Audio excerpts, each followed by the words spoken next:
Hi again, unlicensed thinkers.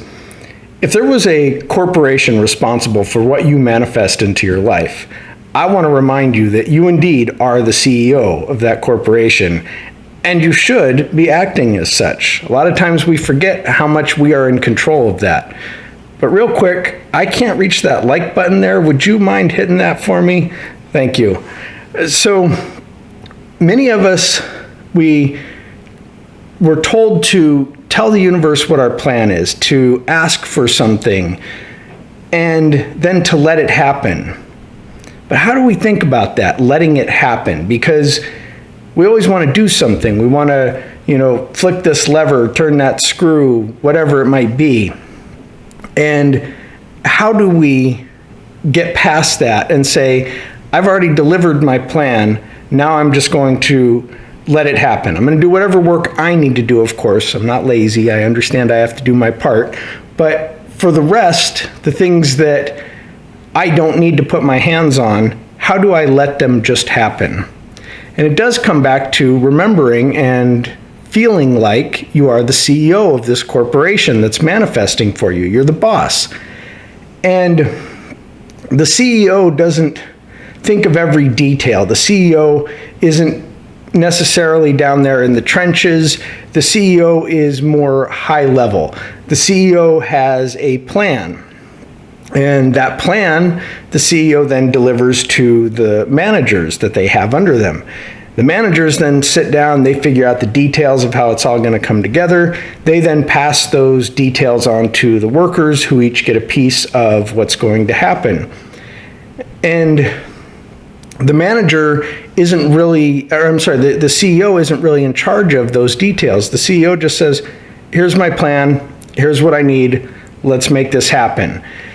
And so how is it that in our lives, so to speak, that we deliver these plans to the managers, or who are the managers? So that would include things like visualization, gratitude, vision boards, asking for whatever it is, just feeling as if, that kind of, all of those processes that we use in the manifestation. And again, of course, you got to put in your own work, but we're not talking about that. We're talking about the details. How do those details happen?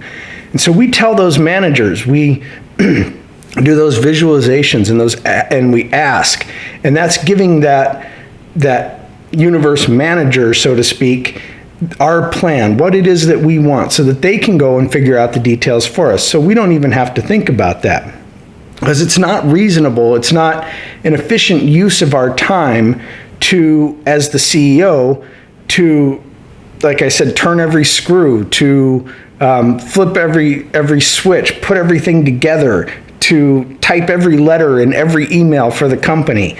That doesn't make any sense. It's not a good use of our time or energy. We want to spend our time thinking about the bigger picture, guiding the whole process, and making sure that it's going the direction that we want. And so if we're stuck down in the trenches and we're doing every little thing, if you're telling your coder, okay, type this letter, type that letter, well, you're not being a very good CEO, because you're trying to do everything yourself. You're being a great coder, but you're not being a great CEO. So you want to make sure that you're being the great CEO.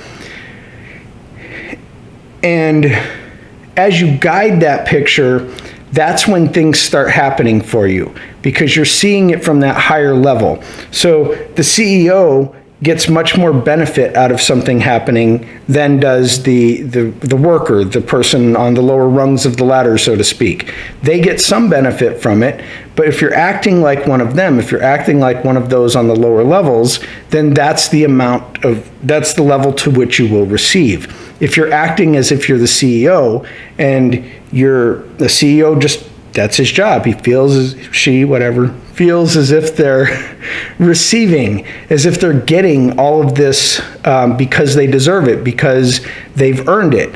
And in a lot of ways they have. If you understand what a CEO does and what they have to sacrifice for it, then you understand that a CEO is putting a lot of themselves, a lot of their heart into the job a lot of times. So something to think about. Don't admonish a CEO.